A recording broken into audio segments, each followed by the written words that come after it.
Start. बढ़ती आबादी के मद्देनज़र खाद्य सुरक्षा सरकार के सामने एक बड़ी चुनौती है। जलवायु परिवर्तन का प्रतिकूल प्रभाव सबसे अधिक खेती किसानी पर देखा जा रहा है। हर वर्ष अन्न उत्पादन बढ़ाने की राह में मुश्किलें बढ़ रही हैं। ऐसे में कृषि क्षेत्र को प्रोत्साहन की दरकार महसूस की जाती रही है। केंद्रीय मंत्रिमंडल की कृषि क्षेत्र के लिए 1,00,000 करोड़ रुपए से अधिक की 2 नई परियोजनाओं को मंजूरी मिलने से स्वाभाविक ही इस क्षेत्र में कुछ बेहतरी की उम्मीद जगी है। टिकाऊ खेती को बढ़ावा देने के मकसद से सरकार ने प्रधानमंत्री राष्ट्रीय कृषि विकास योजना और कृषि उन्नति योजना नामक 2 नई योजनाएं शुरू की हैं। हालांकि इस क्षेत्र के लिए पहले से कई योजनाएं चल रही हैं। कृषि कर्ज और फसल बीमा को सुविधाजनक बनाया गया है। किसानों की प्रोत्साहन राशि बढ़ाकर 6,000 से 10,000 रुपये प्रति वर्ष कर दी गई है। इसके बीच 2 नई योजनाएं शुरू होने से खेती किसानी में कुछ बेहतरी की संभावना बढ़ सकती है।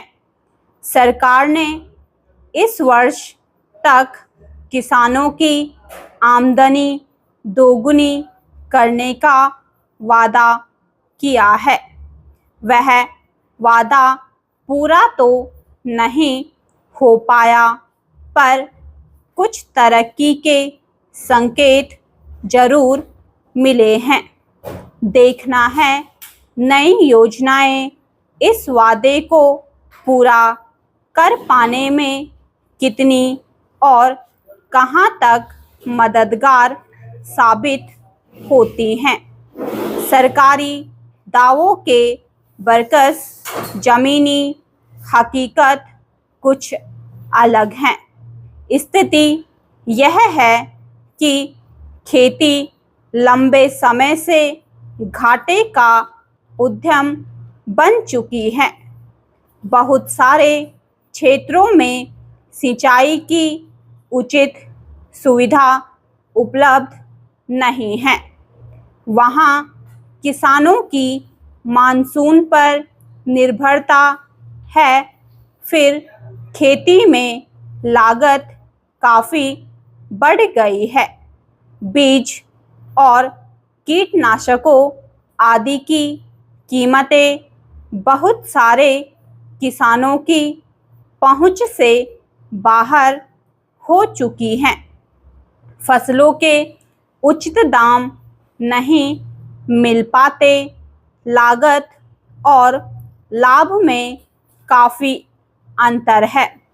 कुछ फसलें लागत से भी कम कीमत पर बेचनी पड़ती हैं।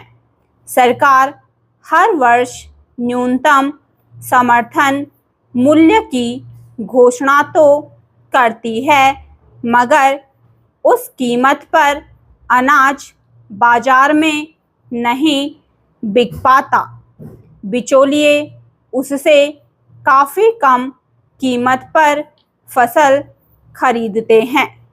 नकदी फसल उगाने वाले किसानों को अक्सर अनेक समस्याओं का सामना करना पड़ता है।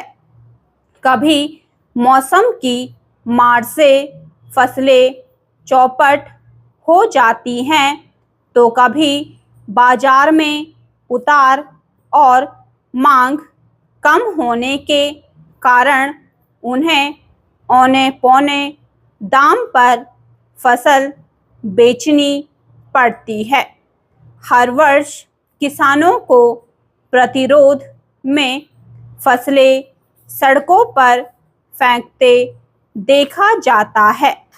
इस स्थिति से पार पाने में ये योजनाएं कितनी सफल होंगी, यही उनकी कसौटी होगी। स्टॉप।